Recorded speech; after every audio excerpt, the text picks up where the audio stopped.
Hello दोस्तों, नमस्कार। स्वागत है आप सभी का एजुकेशन मंत्रा में। दोस्तों, प्रतियोगी परीक्षाओं से संबंधित जो भी लेटेस्ट अपडेट हैं आज की इस वीडियो सेशन में हम डिस्कस करने वाले हैं, जिसमें 53,000 पदों पर भर्ती प्रक्रिया, 1278 पद, 22,000 पद पर महत्वपूर्ण सूचना, खाकी पस्त सरगना मस्त, फर्जीवाड़े पर क्या कुछ है रिपोर्ट, कल सीएम योगी आदित्यनाथ देंगे नियुक्ति पत्र और आगामी परीक्षाओं पर संकट के बादल मंडराने लगे हैं।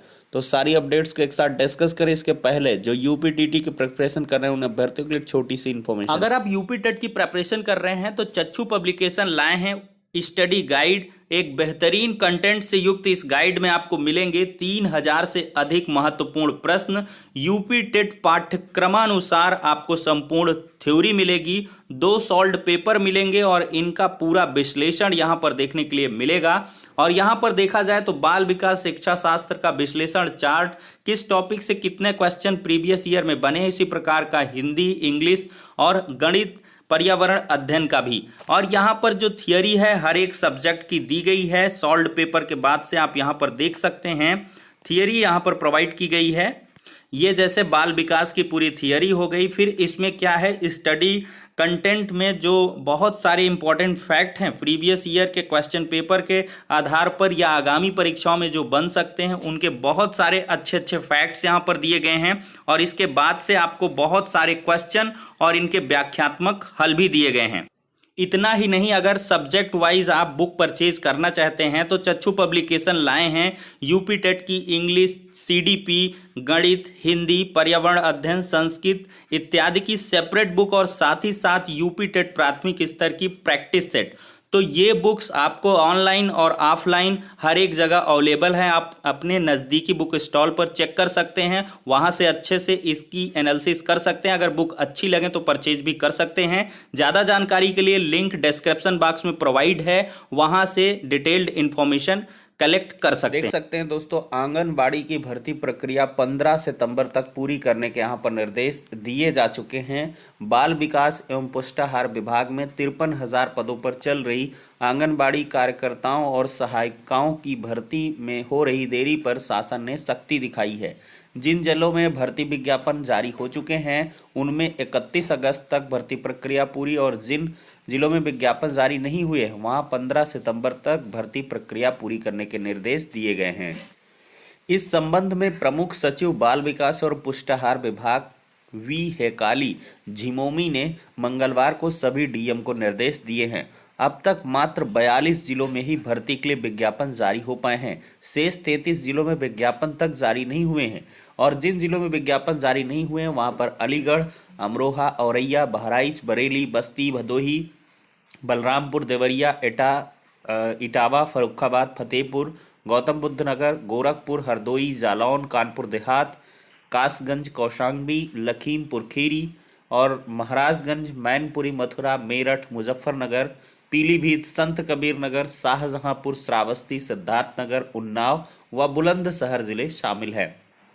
तो यहाँ पर दोस्तों आप लोग देख सकते हैं जिन जनपदों में आंगनबाड़ी के फॉर्म नहीं आए हैं उनका जिक्र कर दिया गया है, और जहाँ पर आ चुके हैं और आवेदन प्रक्रिया जारी है वहाँ पर आप लोग तुरंत संपर्क करें। अगर आपके संज्ञान में अभी तक नहीं है तो फॉर्म वगैरह भर सकते हैं अगर इच्छुक हैं तब, क्योंकि बहुत सारे अभ्यर्थियों के द्वारा कमेंट आ रहे थे कि आंगनबाड़ी पर किस किस जिले में आवेदन हुए हैं या विज्ञापन आया है या नहीं आया है। क्योंकि ये सब जो है छुटपुट आपको समाचार पत्र में ही देखने के लिए मिलेगा। इसके लिए आपको या तो बाल विकास एवं पुष्टाहार विभाग की जो ऑफिशियल वेबसाइट है उसमें विजिट करें, वहां पर भी जानकारी देखने के लिए मिल सकती है। अब दोस्तों यहां पर देखा जाए तो 50% से ज्यादा आरक्षण की मांग की गई है। ओबीसी संशोधन विधेयक पर लोकसभा की मुहर लग चुकी है। मानसून सत्र के आखिरी हफ्ते के दूसरे दिन मंगलवार को लोकसभा में विपक्ष के समर्थन से राज्यों को ओबीसी निर्धारण का हक देने वाला संविधान संशोधन विधेयक पारित हो गया है। साथ ही विपक्ष ने आरक्षण सीमा 50% से बढ़ाने की मांग की है। कांग्रेस, द्रमुक, शिवसेना सहित अन्य विपक्षी दलों ने कहा कि इससे मराठा आरक्षण का लाभ मिलेगा। कांग्रेस नेता अधीर रंजन चौधरी ने कहा, आरक्षण की 50% सीमा हटाने पर विचार किया जाए। कई राज्यों में यह सीमा अधिक है, लेकिन आप इसे कानूनी जामा पहनाएं। मराठा समुदाय की भावना का सम्मान करते हुए सीमा बढ़ाने पर विचार करें। दोस्तों अब बात करें तो परीक्षाओं पर संकट के बादल मंडराने लगे हैं। तेजी से बढ़ रहा डेल्टा, राज्यों को अलर्ट जारी किए जा चुके हैं।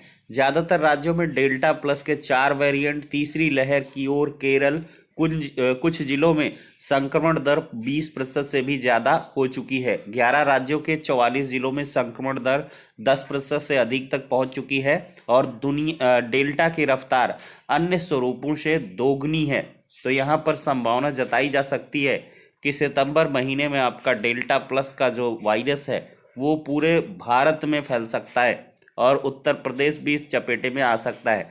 तो ऐसे में दोस्तों जो सितंबर और अक्टूबर महीने में भर्ती परीक्षाएं प्रस्तावित हैं तो उन पर ग्रहण लग सकता है।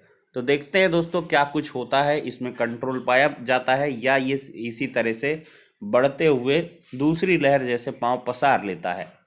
तो फिलहाल के लिए अभ्यर्थियों के लिए एक बुरी खबर हो सकती है। वहीं पर देखा जाए तो दोस्तों खाकी सुस्त है और नकल माफिया चुस्त है। एसटीएफ की धरपकड़ के बाद नहीं होती कार्रवाई, जेल से छूटते ही फिर शुरू कर देते हैं खेल। यहाँ पर साल्वर गिरोह लगभग हर परीक्षा में सेंधमारी कर रहा है। एक तरफ एसटीएफ लगातार इन पर कार्रवाई कर रही है तो दूसरी तरफ पुलिस की लापरवाही के चलते नकल माफिया पर शिकंजा नहीं कसा जा सका है और पुलिस ना तो फरार आरोपियों को पकड़ने को लेकर गंभीर है और ना ही पकड़े गए आरोपियों के खिलाफ आगे की कार्रवाई करती है। नतीजतन नकल माफिया जेल से छूटते ही फिर इस काम में लग जाते हैं। एसटीएफ पिछले कुछ सालों में 2 दर्जन से ज्यादा साल्वर गिरोह का भंडाफोड़ किया है। इनमें कई लोग गिरफ्तार किए गए तो कई वांछित भी हुए। एसटीएफ की कार्रवाई साल्वर गिरोह के सदस्यों की धरपकड़ तक ही सीमित रहती है। इसके बाद उसकी ओर से आरोपियों को संबंधित थाने की पुलिस के हवाले कर दिया जाता है, जिसके बाद मुकदमा लिखकर जेल भेजने के साथ ही विवेचना, फरार आरोपियों की तलाश, NBW जारी करने, इनाम घोषित करने का काम पुलिस करती है। यही नहीं, जेल भेजे गए आरोपियों पर गैंगस्टर के साथ ही उनकी अवैध रूप से अर्जित संपत्तियों को कुर्क करने की जिम्मेदारी भी पुलिस के पास होती है। लेकिन ज्यादातर मामलों में पुलिस कार्रवाई नहीं करती, यहां तक कि विवेचना को लेकर भी गंभीरता नहीं बरतती, जिससे आरोपियों को आसानी से जमानत हो जाती है और वो जेल से छूटकर फिर इसी काम में लग जाते हैं। देखा जाए तो इनके खिलाफ ठोस कार्रवाई नहीं हुई। चंद्रमा यादव की बात कर ले, धर्मेंद्र कुमार उर्फ डीके की बात करें, केएल पटेल की बात करें, ये सभी सरगना हैं। यहाँ पर साफ तौर पर बताया जा रहा, टीजीटी परीक्षा के दौरान 3 दिन पहले गिरफ्तार किया गया धर्मेंद्र अंतर्राज्यीय साल्वर गिरोह का संचालन करता है। मूल रूप से सोराव के कमला नगर वादी का पूरा गांव का रहने वाला है। धर्मेंद्र नकल माफिया केएल पटेल का सहयोगी रहा है। उसके जेल जाने के बाद उसने अपना गिरोह बना लिया और प्रतियोगी परीक्षाओं में साल्वर बैठाने लगा था।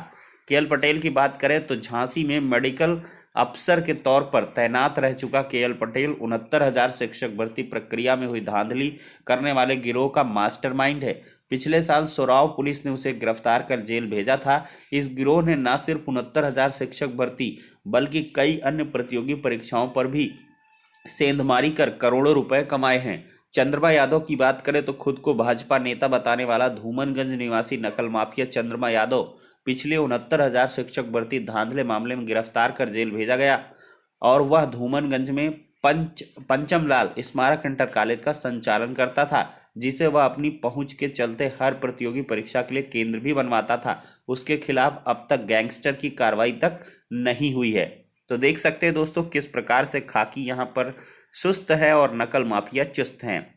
अब देखा जाए दोस्तों तो बैंकिंग क्षेत्र में पाए नौकरियां, आईडीबीआई बैंक लिमिटेड की तरफ से कुल 650 पदों पर जो आवेदन प्रक्रिया वो चल रही है, ऑनलाइन आवेदन है। ज़्यादा जानकारी के लिए www.idbibank.in पर जाकर चेक कर सकते हैं। 1,000 रुपये SC/ST PWD के लिए 200 रुपये आवेदन शुल्क है और 22 अगस्त अंतिम तिथि है और परीक्षा आपकी 4 सितंबर को होनी है। अब दोस्तों यहाँ पर तय समय में उत्तर कुंजी जारी करने के लिए प्रतियोगियों ने यूपीपीएससी अध्यक्ष को पत्र लिखकर मांग की है। यूपीपीएससी ने सम्मिलित राज्य कृषि सेवा प्रारंभिक परीक्षा की उत्तर कुंजी जारी कर अभ्यर्थियों से आपत्तियां मांगी है। यह परीक्षा 1 अगस्त को हुई। इससे पूर्व भी कई परीक्षाओं की अंतरिम उत्तर कुंजी जारी कर आपत्तियां मांगी गई, लेकिन आयोग ने अब तक अंतिम उत्तर कुंजी जारी की। प्रतियोगी छात्रों ने आयोग के अध्यक्ष को पत्र लिखकर मांग की है कि जिस तरह प्रारंभिक परीक्षा के बाद 10 दिनों के भीतर अंतरिम उत्तर कुंजी जारी की जा रही है, उसी प्रकार अंतिम उत्तर कुंजी जारी करने के लिए भी तय सीमा होनी चाहिए। अब देखें तो मुख्यमंत्री 12 को एलटी ग्रेड शिक्षकों को व प्रवक्ताओं को बांटेंगे नियुक्ति पत्र। मुख्यमंत्री योगी आदित्यनाथ 12 अगस्त को लोक सेवा आयोग से चयनित एलटी ग्रेड शिक्षकों और प्रवक्ताओं को नियुक्ति पत्र वितरित करेंगे। लोक भवन में बृहस्पतिवार को दोपहर 12 बजे होने वाले समारोह में विभाग ने लखनऊ, हरदोई, सीतापुर, लखीमपुर खीरी, उन्नाव, रायबरेली, अयोध्या, कानपुर, प्रयागराज के चयनित करीब 200 शिक्षकों को आमंत्रित किया है। आयोग से चयनित 2667 सहायक अध्यापकों और 179 प्रवक्ताओं को नियुक्ति पत्र वितरित किए जाएंगे। कार्यक्रम में उप मुख्यमंत्री डॉक्टर दिनेश शर्मा भी मौजूद रहेंगे। अब दोस्तों यहाँ पर बात की जाए तो मनरेगा सेवा योजन पोर्टल से संविदा कर्मचारियों की भर्ती प्रक्रिया निरस्त की जा चुकी है। अब लिखित परीक्षा और साक्षात्कार से होगी भर्ती। अभ्यर्थियों के विरोध के बाद अपर मुख्य सचिव ने दिए आदेश। देखिए, शासन ने मनरेगा में सेवा योजन पोर्टल में 1278 संविदा कर्मचारियों की भर्ती प्रक्रिया को निरस्त कर दिया है। अब भर्ती लिखित परीक्षा और साक्षात्कार के आधार पर की जाएगी। अपर मुख्य सचिव ग्राम विकास मनोज कुमार ने इस संबंध में आदेश जारी कर आयुक्त से जवाब मांगा है।